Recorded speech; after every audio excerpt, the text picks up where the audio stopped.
after losing a child, you still have to stay sane for very logical processes, especially if it's a stillborn child, right? Because the child must be buried or cremated, right? And you must fill in a death certificate.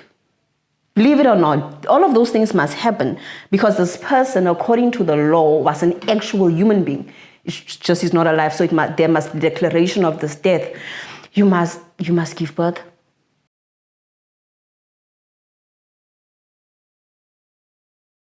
So, welcome to another conversation of Abrasive Conversations. So today,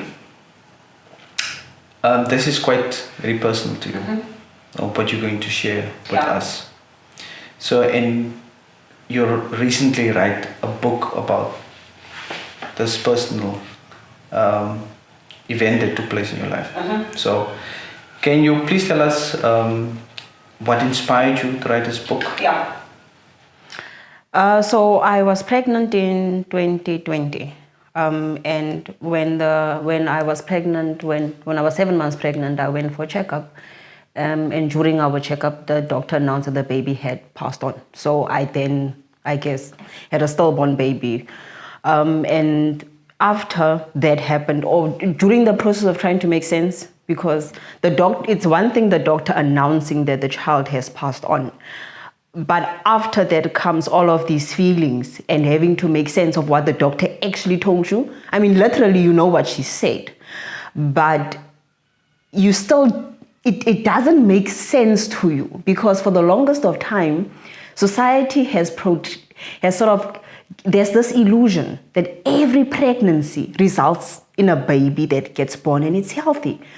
And so it was a shock. So I was like, what do you mean? I know what you mean, but how? This baby was supposed to be alive. This baby was supposed to be born. And so what do you mean this child has died? So I went on to all probably the online sites I could think of trying to make sense. It was a process of sense making. How does this happen? Why does this happen? Does this happen?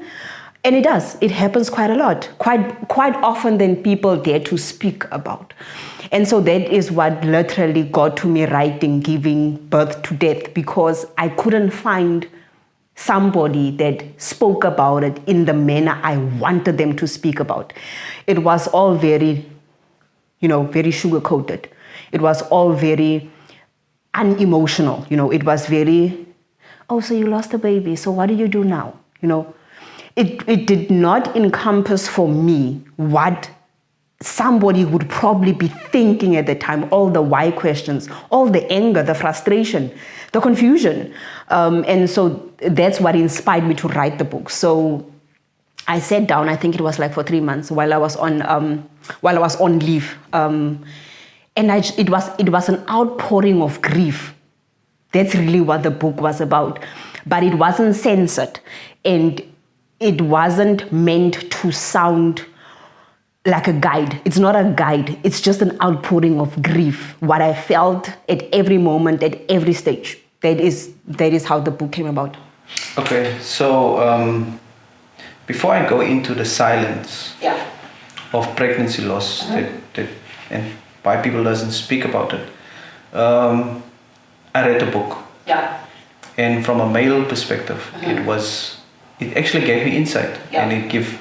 I don't want to use the word empathy, but there was an emotional connection after reading the book and a level of understanding of what you were going through during that time.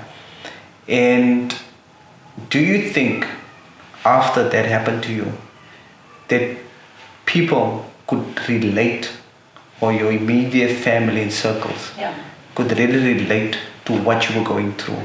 And that the form of the book took, after reading that, people can have a deeper understanding of how to emotionally connect to someone that is experiencing pregnancy loss. I don't think, and this is me being as honest, I don't think anybody will ever be able to truly understand except the person that actually carried this baby, what it feels like to lose a child. there's something different about carrying a child and then just being a relative of the child, a father, a grandmother, a grandfather, a cousin, whatever, an uncle. The person who carries the child has to deal with a sense of loss that is very deep. And in the case of my family, I guess this is why I wrote the book. And for the longest of time, the book was my companion. The pages were my friends, because it was probably the only place I could go to, the only person I could speak to. They didn't judge. They didn't say, you're not supposed to feel this way. How dare you feel this way? You're supposed to believe that things will be fine. The book accepted all of my feelings, all of my emotions. And so for me, honestly, I think the book gives relatives an insight of how a bereaved mother might feel. It might even assist them in sort of navigating how to interact with that person. But I think the worst thing you could tell somebody like that is it will be fine, because it won't be fine. I don't think you are ever fine after you lose a piece of you, because that's what you lose.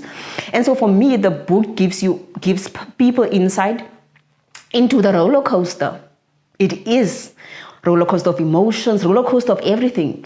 Because after losing a child, you still have to stay sane for very logical processes, especially if it's a stillborn child, right? Because the child must be buried or cremated, right? And you must fill in a death certificate. Believe it or not, all of those things must happen because this person, according to the law, was an actual human being. It's just he's not alive, so there must be declaration of this death. You must give birth. And believe it or not, it's a very logical thing to do. So for me, the book is insight into how to deal with a bereaved mother. But also, if you really read through the lines, what not to say and what not to do, but also just knowing that it is not going to be all right. I'm sorry, it's just not going to be all right. It's the worst thing you could tell somebody who just lost a child, whether it was a stillborn child, whether it was a child that had lived for 5 years, 10 years, 10 days, it doesn't matter. They lost a piece of themselves. It is not going to be all right. Yeah. So the book gives insight into to have a better emotional response. And yet there is a silence about pregnancy loss in society. Why do you think this is the case? I don't know. You know, in all honesty, up until it happened to me, I also personally didn't really know people who experienced a pregnancy loss, but that's probably because it's so stigmatized. I think there's a connection between pregnancy loss and the stigma attached to what it means to be a woman. It's an awkward relationship because somehow evidence of being a woman is being able to bear children. And so subsequently, when you fail, and I say that very loosely, by failure, I mean that the child unfortunately does not get to the other side of life. There's almost this, you failed. So it's either women internalize this failure and so they don't want to speak about it. I guess that could be one of the reasons. But also people just don't want to talk about it. I know my family still doesn't talk to me about it. Hence I said the book for me was my companion. It's almost as if we know it happened, but it didn't happen. And nobody knows what to say yet. We all know you went through this thing. And so I think for me there lies the biggest fault that I find regarding non-conversations about pregnancy loss is the person then is left to think whatever they can think and want to think. And most of the time it ends up in them blaming themselves because there's nobody to intercept and say, hey, this happens to a lot of other women too. It's okay. Just because they don't talk about it doesn't mean it doesn't happen, but it is also not your fault. So I think the silence could really be linked to this thing of what it means to be a woman and subsequently the failure of proving that you are a woman. But also the silence then feeds into this feelings of blame, this feeling of resentment. And if you're not careful, it could just lead to depression. And I think that is why we need to break the silence. That we have conversations and say, it's okay, it happened. You really cannot control these things all the time. Unfortunately, you can't. And so I think the silence is just related to a whole lot of societal norms, especially related to womanhood. And I think also just, apparently it's a sensitive topic. A lot of people have said this to me. Oh, it's a sensitive topic. And I'm like, it's a sensitive topic. I don't get it. How is it a sensitive topic? What makes this a sensitive topic? Somebody goes through something this traumatic and nobody comes through and say, let me hold your hand. I understand. It's fine. I guess it's the same thing with death. We attend funerals, we go, we cry, and then after we're done crying, everybody leaves the family to deal with whatever. Nobody checks in to say, hey, how are you processing this loss? Because, oh, well, it happens, it's life. And for me, the silence is really, the silence is deadly. Okay. So, the book has an interesting title. Yeah. Why did you choose the title for the book? So the title of the book is called Giving Birth to Death. So after the doctor told me that my son had passed on inside of me, I looked at her again. I hear you. And I was like, okay. And then she asked me, do you have any plans for New Year's Eve? I went, no. Any plans of traveling? I said, no. I was confused. I was just like, what are you talking about? She's like, oh, because you need to come and give birth. I'm like, give birth to what? It shocked me. Again, these are not things that people spoke about. How would I know that in certain cases, if a child was old enough to actually survive, which mine was, if he had lived, and if we knew in time there was trouble. And so I was like, but what am I giving birth to? Who am I giving birth to? Because within the concept of giving birth, the word birth means there's life. But this person is dead. So how? So there's almost this juxtaposition between this giving birth, because when somebody said, oh, the person gave birth, it means there's a child that's alive. And so I call the book Giving Birth to Death because that's literally what happened. I gave birth to a child that unfortunately had passed on. But beyond just giving birth to death, parts of me died too in the process. And so when I look at the title of the book, it's almost, I had to die in order to give birth to certain things. And so if you are a person that believes in looking for lessons in things, and even in the book, the way it is structured, there's moments where I learn critical lessons about who I am and sort of my purpose in the world. And so the book is literally just means I gave birth to a dead child, but also that parts of me had to die in order for me to learn what this means, why I think it happened, because it's part of sense making. I mean, you go through an experience like this, and after the grief, well, there's never really after the grief. You grieve all the time. It's Mother's Day and you grieve. It's your child's birthday, or what was supposed to be their birthday, and you grieve. You watch TV and you have pregnancy loss and you grieve because you can personally connect with this pain. And so after you come to a point and you're like, but why? And for me, the book was the why. It was trying to make sense of what do I learn from something so painful? Because pain can teach us lessons. And for me, it was about looking for the lessons in the pain. Yeah. So you mentioned about the structure of the book. Yeah. Yeah. So the book is divided into 4 parts. Mm-hmm. So can we quickly go through each of these parts and why you've decided to divide it into those 4 parts? So part 1 is I can't seem to find a heartbeat. Yeah. Part 1 was really just. Part 1 is very short. The way it's written, it's almost like it's short because things happen that quickly. Then it was, there's no heartbeat. That's what the doctor said. I can't seem to find the heartbeat. And I said, try again. I actually also, up until she said she can't find the heartbeat, I never really knew they look for the heartbeat. I always went to checkups and be like, lie here, do this. I never understood the importance of a heartbeat up until they couldn't find my child's heartbeat. And I said, And I could see from the concern that this is a problem. I'm like, oh, okay, just try again, maybe. It's like, no, regardless of how that child is lying in you, there would be a heartbeat. Anyway, so the first part of the book, part 1, really speaks about the things that happened right up until it talks about how I found out the child had passed on. It moves right on to right after, before I was hospitalized to give birth, what happened after that, and then part 1 stops. So it's what happened in order to get us to a point where the child was no longer with me, inside of me. Okay. So part 2 speaks then about your ancestors. May your ancestors and God receive you warmly. Yeah, so of course after giving birth, we had to choose to either cremate or bury the baby. And so we cremated the child. So part 2 really speaks about the leading up to that process. It speaks about going up and down, trying to find or decide on a coffin, decide on an undertaker. Again, very logical things you have to do. And I actually remember breaking down at one of the undertakers' house. I think we were just surrounded by a bunch of coffins and I just broke down.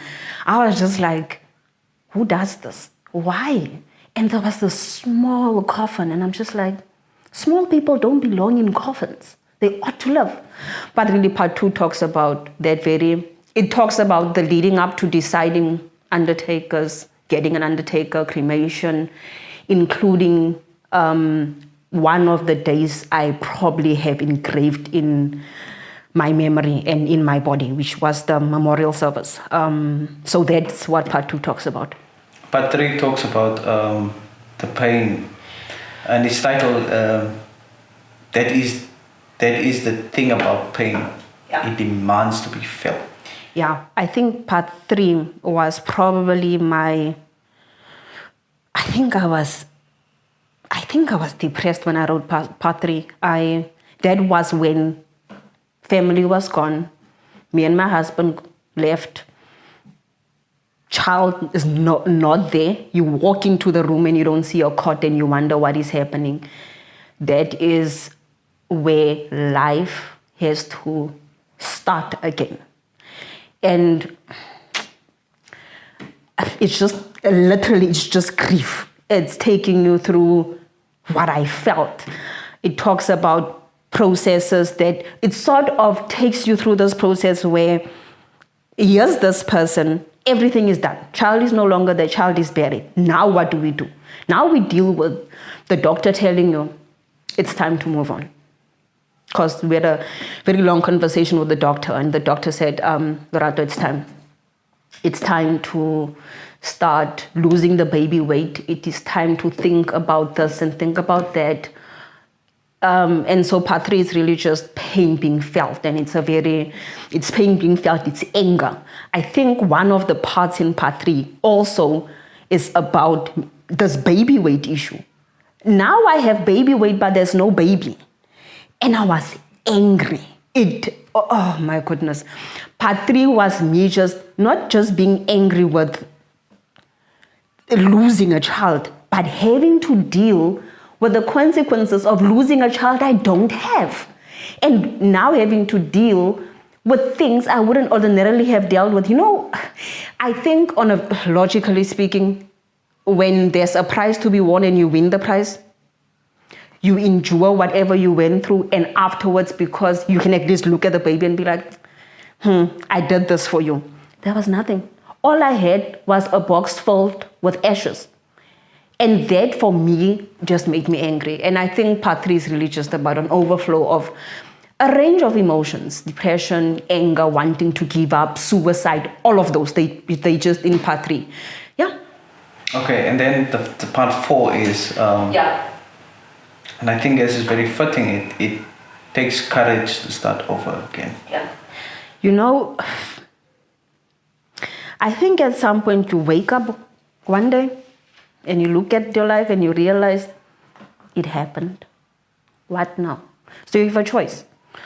Even in the midst of the deepest pain, you still have choices to make. And I think part 4 is about me going back to the gym, me learning to eat healthy again, me learning to accept me without a baby again, and me having to navigate a new marriage that anticipated a child but now doesn't have a child. And how do I relate to my husband again?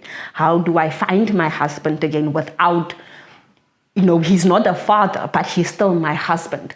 And so part 4 talks about just learning to be us again, learning to be me again, and it took courage. I think it's in part 4 where I'll never forget we were getting back into the exercise regime.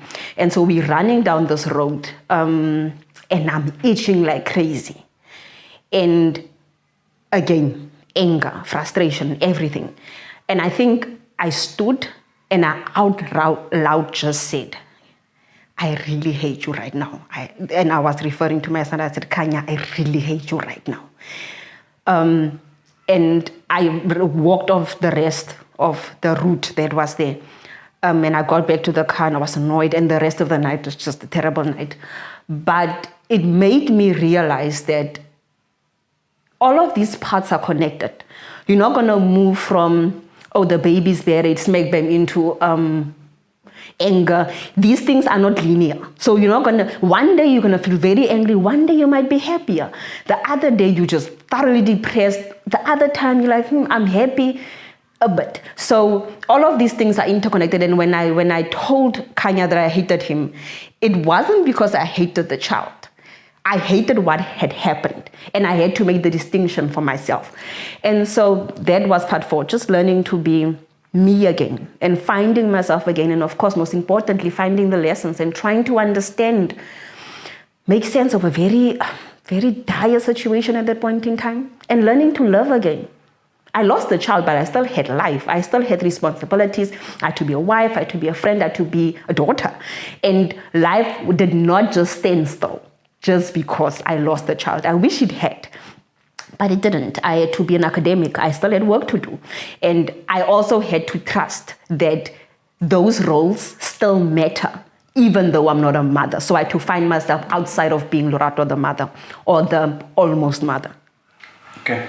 So now this book, yeah, that can help so many people.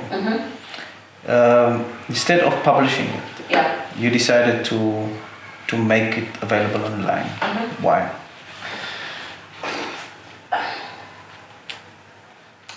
This is not an writing giving birth to death. When I was done with the book, I was done with it. I had not looked at the book. It's an outpouring of grief. I didn't have the energy to go back and re-look at, which is what you do when you're trying to publish a book, edit and reread and rethink. I didn't want the book to be edited. And so I gave up on the book. Eventually I was like, there's something here. Maybe I should share this with the public. And so I shared it with a couple of close friends, and they were like, you should definitely publish this. But not in how a couple of editing needed to happen. But I could not fathom having to read the entire book, because it would be like reliving the pain all over again. So for a couple of months, I was like, no, you know what? Just leave it. I eventually came back to it and decided, rather than just publish it as a book, we'll have it as an online series, which will be run through my website. And in all honesty, that has helped me deal better. And it has helped me to understand.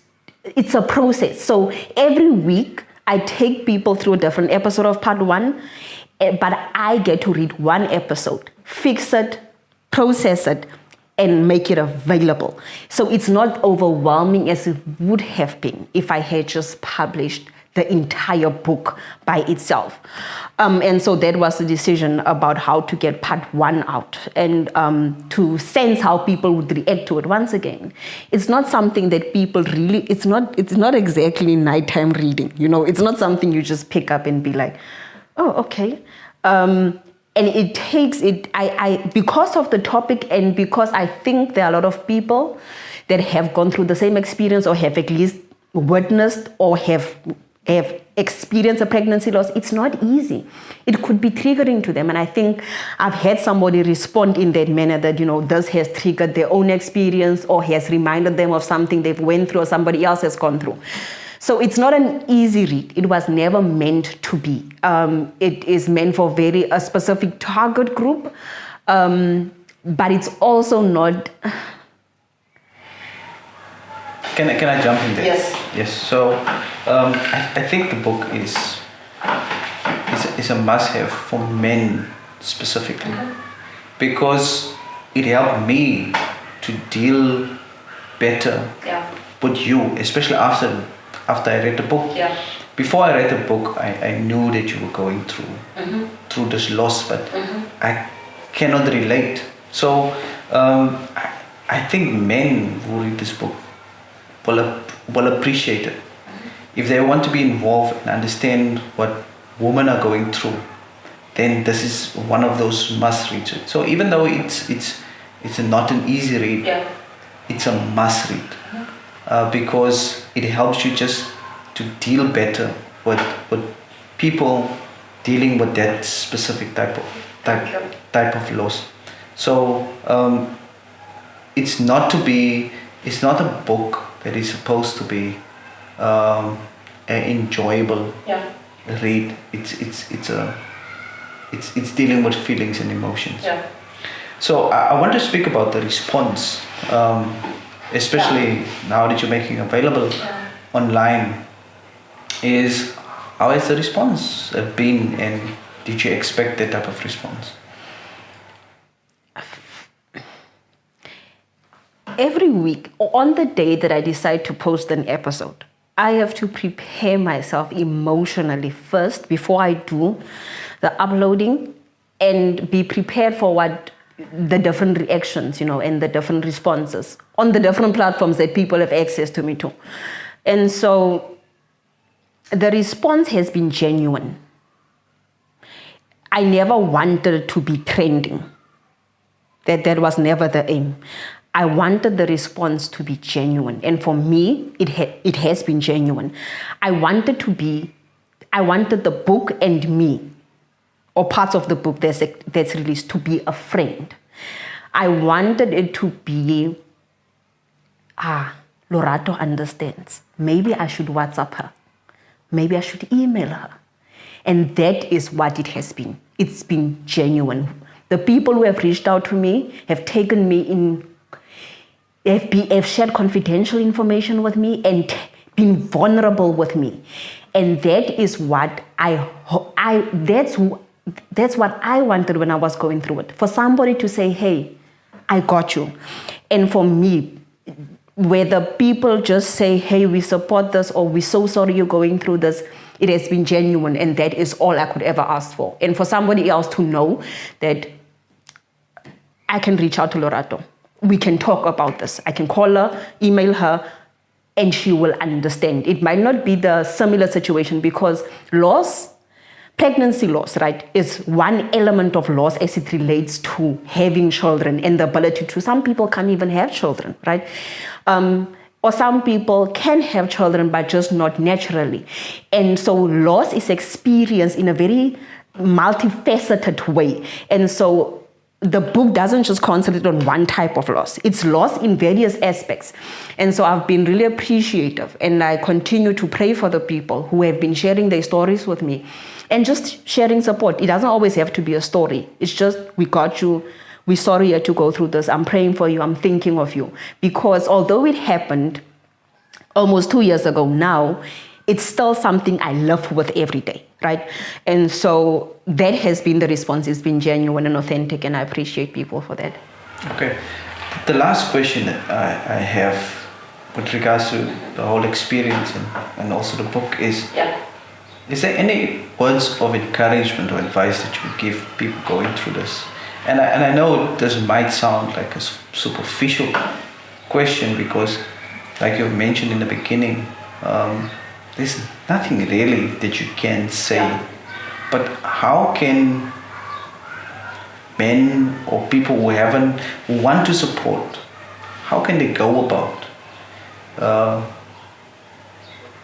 helping a friend, a spouse that is going through this? Ask the person going through it. I think many people don't. I think you almost become like people leave you alone for fear of saying or doing something wrong. Go to the bereaved person. Ask, how best can I support you? If somebody had done that for me, I would have appreciated it. Everybody just assumed I don't want to talk about it, or I don't want to be reminded of it. Of course I want to be reminded about it. I was a mother. And so the best advice, for me at least, that I can give, ask the person, how would you like me to support you? The person might say, just leave me alone. Don't take offense. Leave the person alone. The person might just say, I'm fine. I'm dealing with it. Me and God is dealing with this issue. That's fine. It doesn't mean you can't pray for the person. It doesn't mean you can't join them in prayer. But I think it's all of these general responses. Oh, but you can try again. I hate that line. I don't understand it. And so I think especially when the couple is young, or when the person or the mother is young, people come up and they're like, why are you stressing? You can try again. That's what the undertaker told me as we were walking out of... the guy said to me, don't worry, God will give you many, many other children. You're young, you can try again. And I wrote a piece about this when I said, this try again is not the try again where, you call, when somebody's on voicemail, try again later. It's not that kind of try again.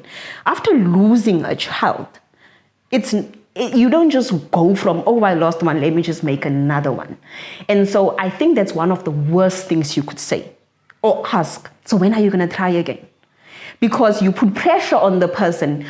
You don't even get to understand if they've dealt with the trauma of losing a child initially. And you're already forcing them to think of next. When are you making the next child? It's not that easy. It's not a thing you can just, get on board and do it again. So best advice, ask the person. How would you like me to support you? And take it from there. And if the person is not ready to be supported, take that too. Don't take it personally. When somebody is really overwhelmed with grief and pain, you are the last thing that matters. Honestly, you don't matter. In priority-wise, you are the last thing they're worried about, because it's dark in front of them. They were going to be this one thing and they're not this one thing anymore. And so now everybody's just leaving them alone to whatever thoughts they have. So it's best, just ask the person, how can I support you? And then you take it from there. And if you really can't support them, get them to get psychological help, but don't force it. I think the most important thing, don't force anything. That's important, because then the person is made to feel as if they are helpless, and there's another thing they can't get right. In addition to not being able to carry a baby to full term. Lorato, thank you very much for coming and sharing your story and experience on this particular platform. I really appreciate it. And I hope one day physical copies of the book will go out and you will print a number of the copies for the book, but I'm also of the belief that online, and the way you're currently doing it, will reach many people, and many people can learn from that experience. And I particular cherish this book because it helps me as a male with my privilege and my blindness to deal better with situations like this. Thank you very much for coming. Thank you for having me. Bye-bye.